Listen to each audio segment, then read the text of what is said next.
Hello दोस्तों, good morning. स्वागत है एक बार फिर से आप सभी का एमजेटी एजुकेशन में। दोस्तों आज है 19 दिसंबर 2022 के मोस्ट इंपोर्टेंट करंट अफेयर के बारे में आज बात करेंगे। आज बहुत ही अच्छे अच्छे क्वेश्चंस आए हुए हैं। फीफा वर्ल्ड कप कंप्लीट हुआ है तो उसके बारे में हम लोग डिटेल में डिस्कस करने वाले हैं और भी बहुत सारे अच्छे अच्छे क्वेश्चंस आए हैं। तो आज की वीडियो पूरा एंड तक देखना, बहुत ही इंपॉर्टेंट होने वाली है। लेकिन उससे पहले कल का रिविजन कर लो। कल दोस्तों हम लोगों ने पढ़ा था कि 18 दिसंबर को अल्पसंख्यक अधिकार दिवस मनाया जाता है। इसके अलावा अमेरिका के राष्ट्रपति जो बाइडेन ने समलैंगिक विवाह कानून पर हस्ताक्षर कर दिया है, उसको मंजूरी दे दी है। और राफेल नडाल और इगा स्विएटेक ये दोनों आईटीएफ वर्ल्ड चैंपियन बने हैं। अप्रैल 2025 में जापान दोस्तों ये नए घरों के लिए सोलर पैनल अनिवार्य कर देगा। छतों पर सोलर पैनल हर एक घर के लिए अनिवार्य होगा। पुरुष विश्व कप के लिए टाटा स्टील हॉकी इंडिया का आधिकारिक साझेदार होगा, ऑफिशियल पार्टनर होगा। फ्रांस ने भारत के राफेल की आखिरी खेप भी पहुंचा दी है। भारत का राफेल डील जो था वो फ्रांस के साथ कंप्लीट हो चुका है। 36 विमान प्राप्त हुए हैं। नई दिल्ली में संस्कृति मंत्रालय ने अंतर्राष्ट्रीय कला महोत्सव आयोजित किया है। और केंद्रीय खेल और युवा मामलों के मंत्री अनुराग ठाकुर जी ने अभी हॉकी विश्व कप ट्रॉफी का अनावरण किया नई दिल्ली में। 2022 में सबसे ज्यादा लिखे जाने वाले एथलीट बन गए हैं नीरज चोपड़ा। सबसे ज्यादा आर्टिकल्स इनके बारे में लिखा गया है। और अभी असम के गोमचा या गमछा को या गमोसा कह लो, इनको जीआई टैग दिया गया है। ये टॉप 10 करंट अफेयर के क्वेश्चन थे कल की वीडियो से, जिनका आपने 1 मिनट में किया रिवीजन। अब आज का करंट अफेयर। अंतर्राष्ट्रीय प्रवासी दिवस कब मनाया जाता है? तो ये दोस्तों मनाया जाता है 18 दिसंबर को, अंतर्राष्ट्रीय प्रवासी दिवस। और अगर राष्ट्रीय प्रवासी दिवस पूछा जाए तो आप 9 जनवरी को बताएंगे। राष्ट्रीय प्रवासी दिवस 9 जनवरी को, क्योंकि 9 जनवरी 1915 को महात्मा गांधी जी वापस आए थे। तो फिलहाल प्रवासियों के महत्व के बारे में बताने के लिए इंटरनेशनली इसको सेलिब्रेट किया जाता है। पूरा विश्व भर इसको आयोजित करता है, मनाता है। अपने सभी प्रवासियों के अधिकारों, उनके संरक्षण करने के को लेकर के, उनको वैल्यू देने के लिए, सम्मान देने के लिए ये दिवस मनाया जाता है। ठीक है। अच्छा, अभी एक मैंने इसी से रिलेटेड एक क्वेश्चन बताया था कुछ दिन पहले ही, प्रेषण प्राप्तकर्ता। तो वो भी कुछ कहीं ना कहीं ऐसे ही इसी से रिलेटेड है। क्योंकि दोस्तों ना प्रेषण जो होता है, प्रेषण प्राप्तकर्ता यानी कि समझ लो कि रेमिटेंस जो मिलता है। रेमिटेंस होता ये है कि जो भारत के नागरिक जो अन्य देशों में रह रहे होते हैं, वो कमा करके अपनी फैमिलीज को, अपने फ्रेंड को जो पैसा भेजते हैं, उसे बोलते हैं रेमिटेंस। तो भारत दुनिया का पहला देश बना जो $100 बिलियन का रेमिटेंस पाया था इस बार। पहली बार $100 बिलियन का रेमिटेंस। वैसे पिछले कई सालों से भारत सबसे ज्यादा रेमिटेंस वाला देश है, सबसे ज्यादा प्रेशर मिलता है, लेकिन इस बार 100 बिलियन का इसने टारगेट अचीव कर लिया था। तो ये भी हुआ कि प्रवासी भारत के सबसे ज्यादा रहते भी हैं, और ये भी वजह है। ठीक है ना। चलो आगे बढ़ते हैं। यहाँ पर आप रिवाइज कर लेना, कल मैंने पढ़ाया हुआ था तो आज बताएंगे नहीं। आज आप वीडियो को पॉज करके रिवाइज कर सकते हैं। चलिए अगला क्वेश्चन देख लेते हैं। अगला है 2032 के ओलंपिक आयोजन समिति का सीईओ किसे नामित किया गया? तो दोस्तों 2032 का ओलंपिक होने वाला है ब्रिस्बेन में। बहुत बार आपको बता चुका हूं। पिछली बार ही जब 2021 में टोक्यो ओलंपिक संपन्न हुआ, तभी घोषणा हो गई थी कि 2032 वाला ये ब्रिस्बेन ऑस्ट्रेलिया में आयोजित होगा। तो इसको आयोजन कराने की जो समिति है, जो कमेटी है, उसकी सीईओ नियुक्त की गई है सिंडी हुक। कौन? Cindy Hook. यहां पर आप देख पाओगे, Cindy Hook named CEO of 2032 Brisbane Olympic organise committee. Okay. अच्छा, एक चीज और, 2032 हो रहा है तो आप सोचोगे कि क्या 2020 वाले टोक्यो ओलंपिक के बाद अब 2032 में होगा? नहीं, 4-4 साल के अंतराल पर होता है। 2024 वाला पेरिस में होगा, 2028 वाला जो होगा वो लॉस एंजल्स अमेरिका में होगा, तब जाकर के 2032 होगा। 3 एडवांस में अनाउंसमेंट हो जाती है। ठीक है, जिससे वहां के लोग जो हैं, वो वहां की गवर्नमेंट जो है, वो लोग उसी हिसाब से प्रिपरेशन करना शुरू करते हैं, स्टेडियम वगैरह बाकी व्यवस्थाएं करना शुरू कर दें 10-12 साल में। ठीक है। तो यहां पर देख पाओगे सिंडी हुक जो है अब ये होंगी चीफ एग्जीक्यूटिव ऑफिसर। इतना क्लियर है। अब देखो, ऑस्ट्रेलिया तीसरी बार करने जा रहा है आयोजन। 2032 में जब आयोजन करेगा तो तीसरी बार करेगा। इससे पहले 1956 में मेलबर्न में किया था और सन 2000 में सिडनी में किया था। अच्छा, 2000 में सिडनी में हुआ था, फिर 2004 में कहां पर हुआ था? ये हुआ था ग्रीस में। ठीक है। फिर 2008 में हुआ था बीजिंग में। 2008 वाला बीजिंग में चाइना में हुआ था, याद रखना है, इंपॉर्टेंट है। फिर 2012 में हुआ लंदन में। ठीक है ना। फिर 2016 में हुआ आपका रियो में। और 2020 वाला जो कि 2021 में आयोजित हुआ, ये हुआ टोक्यो में। 2024 उसके बाद 28 और 32 मैंने बता ही दिया। ठीक है, ये सब आप याद रखेंगे। अगला, फीफा विश्व कप 2022 किसने जीता? फाइनली वो दिन आ गया जब रिजल्ट अनाउंस हुआ। फीफा विश्व कप कांटे का मुकाबला था और जैसा कि उम्मीद भी थी, अर्जेंटीना और फ्रांस के बीच में था। अर्जेंटीना ने पेनाल्टी शूटआउट में दोस्तों फ्रांस को हरा करके जीत लिया है। लियोनल मेसी जो कि अर्जेंटीना के स्टार फुटबॉलर हैं, उन्होंने फाइनल में भी अपना करतब दिखाया, 2 गोल दागे फाइनल में। तो फिलहाल अर्जेंटीना ने फ्रांस को हरा दिया है। पेनाल्टी शूटआउट में 4-2 से हराया, वैसे 3-3 पर दोनों लोग बराबर हो चुके थे, 3-3 गोल। ठीक है, तो यहां पर आप आर्टिकल देख पाओगे, Argentina versus France final highlight, Argentina beat France 4-2 on penalties. ठीक है, एक चीज यहां पर ध्यान देना है आपको, जैसे कि मैंने आपको बताया दोनों टीम के 3-3 गोल हो चुके थे, लेकिन पेनाल्टी शूट आउट में इसने 4-2 से हराया है। क्लियर है, इसे ध्यान रखना, थोड़ा गंभीर बात है ये। अब बात करते हैं यहाँ के पुरस्कारों की। तो दोस्तों गोल्डन बूट अवार्ड दिया जाता है। गोल्डन बूट अवार्ड जो सबसे बढ़िया, सबसे ज्यादा गोल वगैरह किया रहता है उसको मिलता है। तो कोलियन एम्बापे को मिला। केलियन एम्बापे जो है ये फ्रांस के हैं, फ्रांस के हैं। ठीक है, फ्रांस के हैं, तो इनको मिला। इन्होंने ओवरऑल पूरे मैच में 8 गोल दागे हुए हैं। गोल्डन बॉल अवार्ड ये मिला है लियोनल मेसी को। इन्होंने ओवरऑल पूरे टूर्नामेंट में 7 गोल दागे हुए हैं, दागे मतलब गोल किए हुए हैं। गोल्डन ग्लोब अवार्ड ये इमैनुएलो मार्टिनेज को मिला है। ये गोल्डन ग्लोब अवार्ड मिलता है जो गोलकीपर होता है उसे। और FIFA young player of the award मिला एंजो फर्नांडिस को। ये भी आप याद रखेंगे। एक चीज और, ये तो पहला पोजीशन और दूसरा पोजीशन हो गया, यानी कि गोल्ड और सिल्वर कह लो एक प्रकार से। तीसरा स्थान जो है ये किस कौन जीता, ये तीसरे स्थान पर कौन रहा? तो तीसरे स्थान पर पिछली बार की क्रोएशिया रही। पिछली बार की जो उप विजेता थी क्रोएशिया टीम, क्रोएशिया वो रही। ठीक है, आप अगर ध्यान दोगे तो पिछली बार जो रिजल्ट आया था उससे एक एक पायदान खिसका हुआ है। पिछली बार फर्स्ट पर था फ्रांस, इस बार सेकंड पर आ गया है। पिछली बार क्रोएशिया दूसरे पर था, इस बार तीसरे पर आ गया है। अर्जेंटीना इस बार विनर पोजीशन पर आ गया है। ठीक है ना, चलो तो अब ये बाकी जो बेसिक जानकारी है जो कि मैं आपको हमेशा से बताता आया हूं, इसको आप ध्यान रखेंगे ही। ये स्टैटिक है समझ लो, और ये है करंट अफेयर्स के पहले वाला। तो स्टैटिक भी ध्यान दे लो। कतर में आयोजित किया गया 20 से 18 नवंबर। लाइव इसका मस्कट था, अल रिहाला गेंद का नाम था। एडिडास ने इसे बनाया था। 32 टीमें थी, 22वां संस्करण था। बायजूस टाइटल स्पॉन्सर था। और अगला वाला ये नॉर्थ अमेरिका कॉन्टिनेंट में खेला जाएगा, यानी कि मैक्सिको, कनाडा और नॉर्थ अमेरिका में, संयुक्त राज्य अमेरिका में। क्लियर है ना? बिल्कुल, ये चीजें मैं आपको बहुत बार बता चुका हूँ और आज डिटेल वीडियो एक इस पर आएगी और वो वीडियो भी डेडिकेटेड होगी, तो उसको भी आप समय समय पर रिवाइज कर पाओगे। अगला, हाल ही में भारत ने कहां से अग्नि 5 मिसाइल का परीक्षण किया? तो भारत ने दोस्तों एपीजे अब्दुल कलाम द्वीप से अग्नि 5 मिसाइल का परीक्षण किया है। ये अग्नि 5 बैलिस्टिक मिसाइल थी और इंटर कॉन्टिनेंटल बैलिस्टिक मिसाइल थी, यानी आईसीबीएम थी। इंटर कॉन्टिनेंटल मतलब एक कॉन्टिनेंट से दूसरे कॉन्टिनेंट को भी कवर किया जा सकता है। एक महाद्वीप से दूसरे महाद्वीप पर भी देश कोई हो उसको भी टारगेट करे अगर, यानी कि अंतर महाद्वीपीय हो जाए तो हो जाता है अंतर महाद्वीपीय बैलिस्टिक मिसाइल। ठीक है, बैलिस्टिक मिसाइल मतलब भारी भरकम मिसाइल होती है, बहुत ज्यादा मात्रा में ये पेलोड ले जा सकती है। तो 5000 किलोमीटर की रेंज का अभी टेस्टिंग किया है अग्नि 5 मिसाइल का। किसने? डीआरडीओ ने बनाया, भारत ने किया, एपीजे अब्दुल कलाम आइलैंड बालासोर ओडिशा से। ओके, एक चीज और निकल करके आई सामने जिसका चाइना डर ही रहा था और बार बार कह रहा था, और उस वही चीज हुआ। डीआरडीओ ने आगे चल करके अभी घोषणा करी है कि हम लोग वो टेक्नोलॉजी विकसित कर लिए हैं जिसकी वजह से हम इसका वजन और ज्यादा कम करके इसकी रेंज 7000 से 8000 किलोमीटर तक बढ़ा सकते हैं।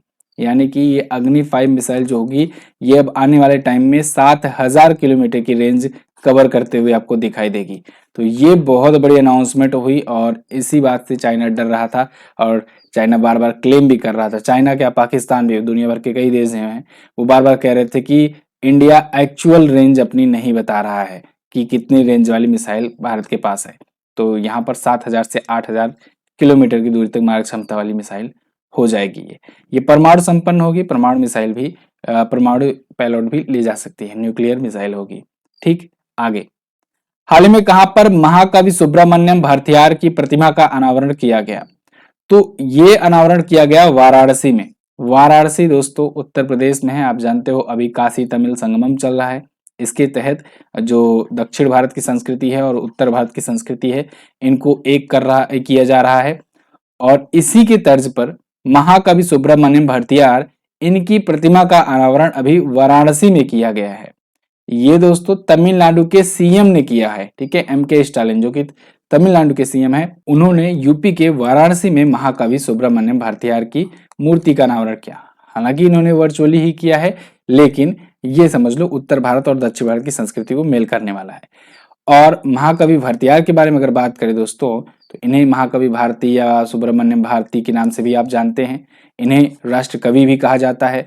राष्ट्रीय की देशभक्ति की भावनाओं से भरी रचनाएं लिखने के लिए जानते हैं। बचपन से आप इन्हें पढ़ते भी आ रहे हैं। इनकी 141वीं जयंती के अवसर पर इनकी प्रतिमा का अनावरण किया गया। क्लियर। यहीं पर मैं क्विकली रिवाइज करा देता हूं। Statue of unity Sardar Vallabh भाई पटेल की, स्टैचू ऑफ प्रॉस्पेरिटी बेंगलुरु में कैंपेगौड़ा जी की, स्टैचू ऑफ बिलीव ये राजस्थान के राजसमंद में भगवान शिव की, इसके अलावा स्टैचू ऑफ इक्वालिटी ये रामानुजाचार्य की हैदराबाद में। ये सभी मूर्तियां आप याद रखेंगे, पूछा जा सकता है आपसे, ठीक है। अगला, EIU द्वारा world wide cost of living index में दुनिया का सबसे महंगा शहर कौन बना? तो इकोनॉमिक इंटेलिजेंस यूनिट, इसने अभी हाल ही में world wide cost of living index जारी किया। इसमें बताया दुनिया का सबसे महंगा सिटी दोस्तों न्यूयॉर्क और सिंगापुर है। दोनों को इसने टॉप पर रखा। इसके अनुसार न्यूयॉर्क और सिंगापुर में जो स्टूडेंट जाते हैं पढ़ने, उनको सबसे ज्यादा एक्सपेंसिव पड़ता है ये सिटी। कारण यह है कि यहाँ पर कुछ ऐसी यूनिवर्सिटीज हैं जो क्यूएस वर्ल्ड यूनिवर्सिटी आती है, उसमें भी रहा करती हैं, उनकी पोजीशन अच्छी खासी। इसके अलावा भी बाकी सारी चीजें देखी जाए तो ये जो दो सिटीज हैं ये सबसे महंगी, सबसे कॉस्टली पड़ती है, ठीक है, दुनिया में। तो इसको EIU ने जारी किया है, ये भी आप ध्यान रखेंगे। EIU की ये है रैंकिंग। EIU के द्वारा ही लोकतंत्र सूचकांक जारी किया जाता है, इकोनॉमिक इंटेलिजेंस यूनिट के द्वारा। और इसी के द्वारा जो लोकतंत्र सूचकांक जारी किया गया है उसमें भारत किस स्थान पर है? इस बार भारत 46वें स्थान पर आ गया है, ठीक है। ये भी आप ध्यान रखेंगे, नॉर्वे टॉप पर है। आगे बात करते हैं, हाल ही में किस देश ने ऐतिहासिक परमाणु संलयन क्षमता का परीक्षण करने की घोषणा करी? ये भी बहुत इंपॉर्टेंट क्वेश्चन है, very very most important question. अभी दोस्तों अमेरिका ने क्लेम किया है कि वो परमाणु संलयन प्रक्रिया का सफलतापूर्वक परीक्षण कर लिया है। अमेरिका ने यह कारनामा किया है। ये परमाणु संलयन क्या है, न्यूक्लियर फ्यूजन क्या है?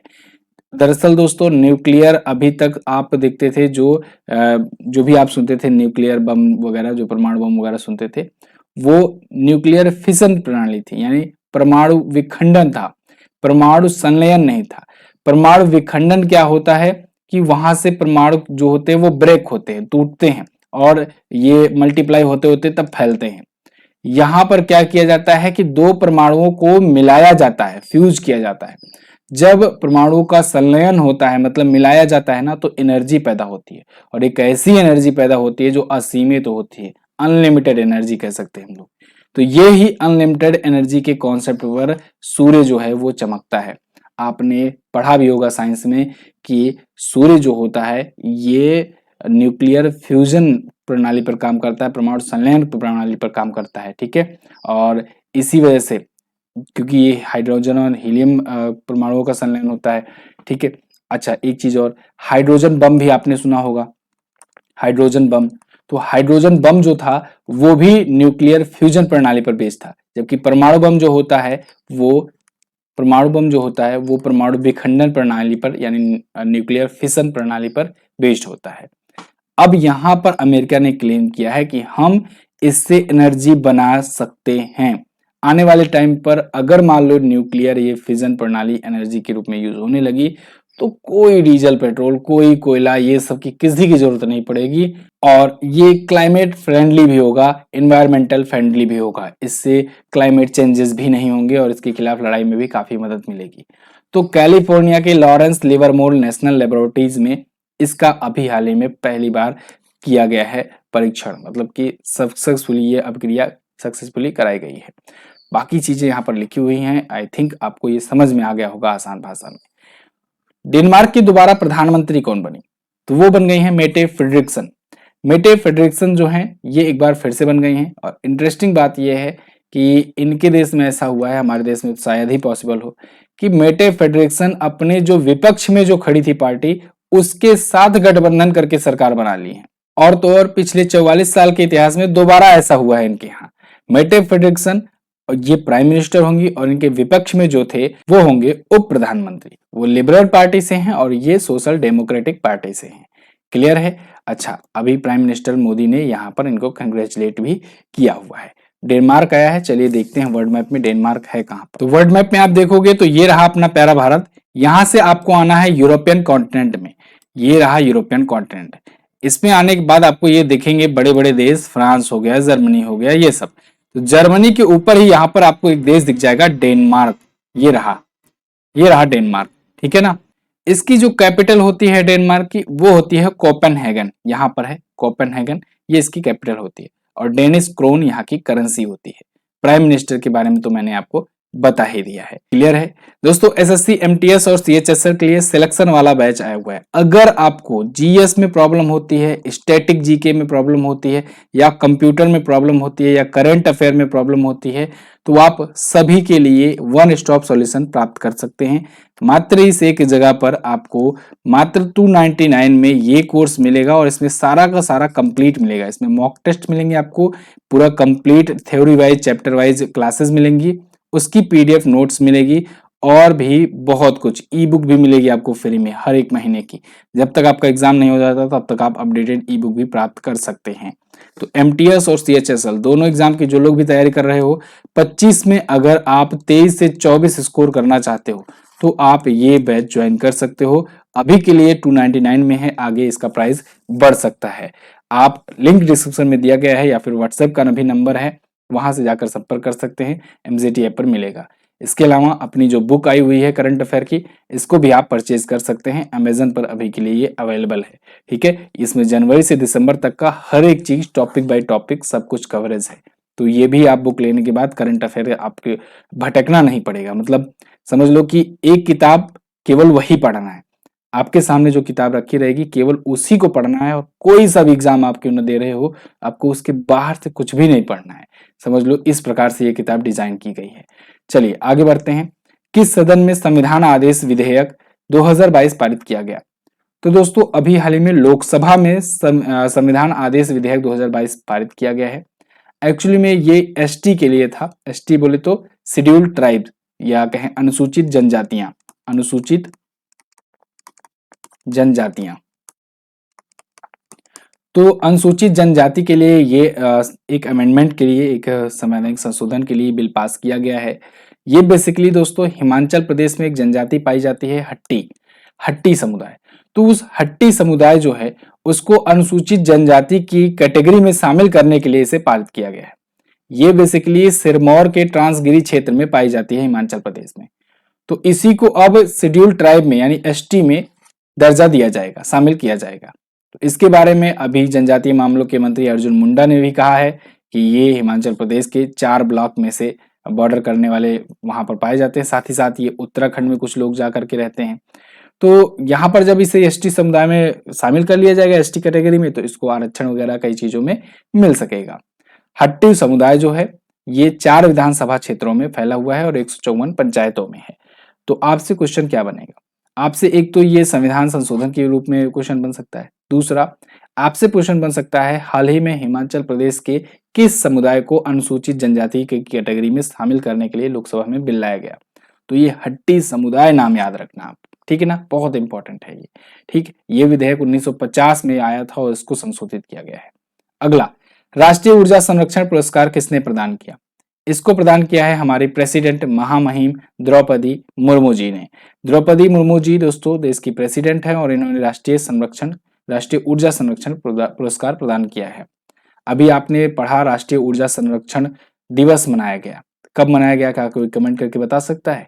14 दिसंबर को मनाया गया। ठीक है, चलिए, तो 14 दिसंबर को ही नई दिल्ली में इन्होंने ये अवार्ड वितरित किया या कहेंगे अनाउंस किया, और कई कैटेगरीज में दिए गए हैं, जिसमें भारतीय रेलवे को अकेले 9 राष्ट्रीय ऊर्जा संरक्षण पुरस्कार मिला है। रेलवे स्टेशन वर्ग में दक्षिण मध्य रेलवे को मिला है पहला और दूसरा। यातायात वर्ग में अगर देखा जाए तो कच्चे गुड़ा स्टेशन को जी मिला है, और भी कई कैटेगरीज में कई लोगों को मिला हुआ है। ठीक है, राष्ट्रीय ऊर्जा संरक्षण पुरस्कार। चलिए, तो ये तो थे आज के दिन के टॉप 10 करंट अफेयर के क्वेश्चंस। आई होप आपको वीडियो पसंद आई होगी। आज अच्छे क्वेश्चंस थे, काफी ज्यादा इंपॉर्टेंट है, जो आपके डायरेक्टली एग्जाम में पूछे जाएंगे। आज की वीडियो शेयर जरूर कर देना। ईरान की मुद्रा क्या है? तोमान है।